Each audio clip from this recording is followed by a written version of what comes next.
Tapi yang paling menarik, paling terakhir dalam pidatonya, dia ingin membuat lembaga pemasyarakatan di pulau terpencil. Terima kasih dukungan saudara-saudara. Kita bersama akan menghadapi maling-maling itu dan kita akan mengusir mereka dari bumi Indonesia kalau perlu.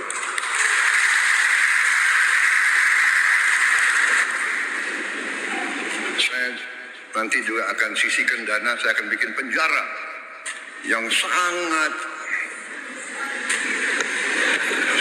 pokoknya sangat kokoh di suatu tempat yang terpencil, mereka nggak bisa keluar malam hari. Kita akan cari pulau, kalau mereka mau keluar biar ketemu sama hiu.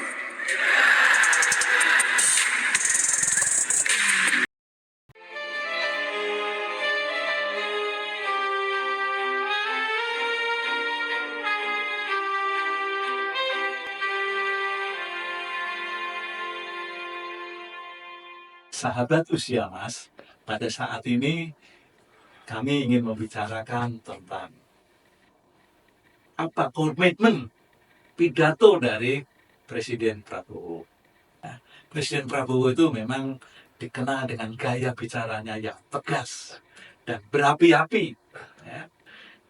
Kalau itu bicara tentang pidato politik, wah luar biasa. Sikapnya benar-benar sangat lugas. Penggunaan bahasa tubuhnya juga luar biasa kuatnya. Malahan seringkali juga menunjuk-nunjuk dengan jarinya. Terunjuk jari. Ini keluar biasaan. Nah, menurut saya dalam hal pemberantasan korupsi ini memang komitmennya belum tampak belum tampak. Karena apa yang sudah dilakukan oleh para koruptor beberapa saat yang lalu kan, Presiden hanya satu saja ketika tentang timah itu yang putus hukuman hanya pendek itu, hanya sekian tahun, 6 tahun kalau nggak salah ingat. Lalu dia komentar, mestinya lebih dari itu, bisa seumur hidup. Tapi akhirnya diputuskan menjadi lebih panjang lagi, yaitu 20 tahun. Ya lumayan lah 20 tahun gitu.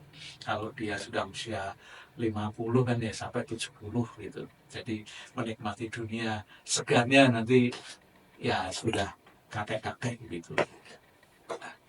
Lalu yang jelas beberapa kali Pak Prabowo dalam pidato-pidato politik, baik itu di dulu itu yang NU itu melakukan ulang tahun, dan di banyak tempat lah, intinya tentang pemberantasan korupsi. Waktu kampanyenya juga demikian. Jadi kelihatannya memang bertolak belakang. Ketika dia menjadi Menteri Pertahanan di kabinetnya Presiden Joko Widodo, tidak tampak adanya isu-isu tentang pemberantasan korupsi. Malahan lembaganya yang dia pimpin itu sempat menjadi sorotan ketika belanja alutsista. Apa sih alat? Soalnya alat-alat tentara gitu aja ya. Itu yang pernah menjadi perbincangan, menjadi sorotan gitu. Dan menariknya tadi sikapnya ketika pemerintahan Pak Jokowi, dia tidak tampak gitu. Lalu tentang menegaskan komitmen tentang memberantas korupsi ini, padahal KPK kan juga disorot, ada pelemahan-pelemahan. Dia juga sudah jadi menteri, juga tidak komentar satupun gitu. Bahkan ketika kemarin melantik pejabat-pejabat KPK yang nama-namanya disodorkan oleh pemerintahan Jokowi itu juga adem-adem saja. Jadi ini nggak begitu tampak sebetulnya, hanya di orasi-orasinya saja. Lalu bagaimana dengan dukungan politik? Partai Gerindra sendiri ketika itu juga pernah ada yang tertangkap gara-gara korupsi tentang waktu itu lobster lah, tentang lobster. Jadi langkah-langkah radikal tentang pemberantasan korupsi memang belum tampak. Lalu tapi yang paling menarik, paling terakhir dalam pidatonya, dia ingin membuat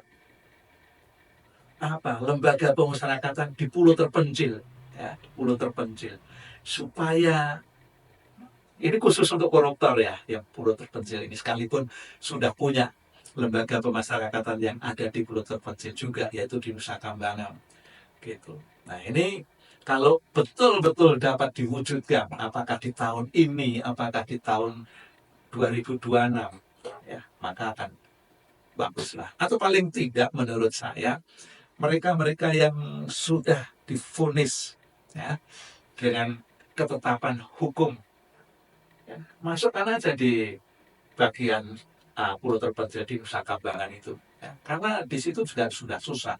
Dan yang lebih penting lagi, semua koruptor dan semua yang berhubungan dengan kejahatan-kejahatan besar, nggak bolehlah pegang HP. Ya. Ini kan membuat hal-hal yang sebetulnya tidak bagus. Jadi betul-betul dia hanya berkomunikasi dengan warga binaan saja. Ya. Jangan sampai keluarga juga masih diajak komunikasi yang akhirnya juga menjurus tentang ya kekorupsiannya, tentang kekayaannya gitu. Nah yang penting lagi, gimana para koruptor itu betul-betul, ya kalau saya aset dimiskinkan, ya nggak setuju juga, karena sebelum korupsi pasti dia sudah memiliki kekayaan, apalagi dihukum mati, sekalipun itu disaksa saja hukuman mati, tapi paling tidak ya sejumlah nilai yang dikorupsi. Kalau yang dinilai korupsi 100 miliar, ya 100 miliar itulah yang diambil ya, dari kekayaannya. Ya, dan tentu dengan begitu masyarakat akan menilai, ya akan menilai keluarganya tidak akan lagi bisa pamer lah, ya bisa pamer. Nah, sekali lagi ini belum tampak Pak Presiden tentang ini. Tapi yang penting saya menyetujui bahwa koruptor harus ditempatkan pada posisi yang susah dalam hal rumah tahanannya. Nah, karena dia akan bisa menjadi jera. Itu yang penting, dan tidak perlu menggunakan HP. Ya, biarlah terjadi kalau mau berkomunikasi dengan keluarga melalui pesawatnya lembaga kemasyarakatan. Jadi bisa ada jadwal. Itu yang paling bagus. Ya. Lalu tapi Pak Prabowo juga pernah loh menyatakan bahwa penguatan Komisi Pemberantasan Korupsi ini ya perlu ya ditekankan ya tentang memperkuat ini. Ya penting sekali menurut Pak Prabowo dalam 100 hari pidatonya itu. Dan yang penting lagi, pemerintah juga mestinya melakukan sistem teknologi digital dalam birokrasi itu, seperti zamannya Gubernur Jakarta Ahok melakukan itu. Ya, jadi semua bisa diketahui, ada transparansi, ya, sehingga korupsi-korupsi itu bisa ditekan. Dia juga melalui kemarin di Magelang itu retreat ya, sebetulnya itu juga menekankan tentang integritas pejabat negara, ya, para aparat pemerintah, integritasnya. Kalau itu sudah berintegritas, ya ada peluang bisa berkurang. Dan yang penting lagi, Pak Prabowo ini juga melakukan pendekatan-pendekatan dengan cara yang sistemik dan goodwill dari pemerintah gitu. Jadi politik will lah. Nah, pendekatan yang sistemik ini ya harus dimulai dari penyelenggara negara, penyelenggara pemerintahan, baik pemerintah pusat, pemerintah daerah tingkat 1, pemerintah tingkat daerah 2. Ini penting. Jangan sampai para pejabat ini mengambil uang, memarkup anggaran sehingga menjadikan para pejabat ini terjerat dalam lingkaran korupsi. Ya, korupsi di Indonesia kan sampai hari ini terus menerus. Caranya tidak semata-mata untuk mengambil uang secara langsung. Ya, pernah mendengarkan semua tentang minyak kita yang harusnya 1 liter tapi hanya ada 700 mililiter. Yang harusnya 1 liter tadi hanya ada 700 mililiter sampai 800. Lalu tentang BBM, ya, itu ada oplosan Ya, paling terakhir juga tentang emas murni itu juga ada campuran. Nah ini kan banyak cara untuk melakukan korupsi. Jadi korupsi tidak selalu mengambil uang, tetapi bisa juga mengambil keuntungan dengan cara memasukkan, mengurangi hal-hal yang lain. Itu saja Pak Prabowo, saya menunggu action tentang pemberantasan korupsi itu. Dan sekali lagi pesannya, mestinya begitu sudah ditetapkan sebagai tersangka, ya jangan lama-lama lah di penjara, ya yang nggak jelas itu sampai 3 bulan kadang-kadang belum diambil keputusannya, belum diputuskan dalam persidangan. Nah, ini kan mengganggu kesehatan orang. Sama-sama itu tidak baik berarti hukum kita ini. Jadi dalam hal ini memang hukum juga harus dipertegas, hukum harus diperkuat sehingga dalam memperlakukan, ya, para orang-orang yang tadinya korupsi itu, ya, atau mungkin orang-orang yang berbuat jahat lainnya, itu begitu ditetapkan tersangka segeralah ditindak, dieksekusi dalam persidangan untuk pembuktiannya. Jangan digantung sampai 3 bulan, 4 bulan baru mau dipersidangkan. Dalam persidangan tidak bisa kan sekali jadi masih lama prosesnya.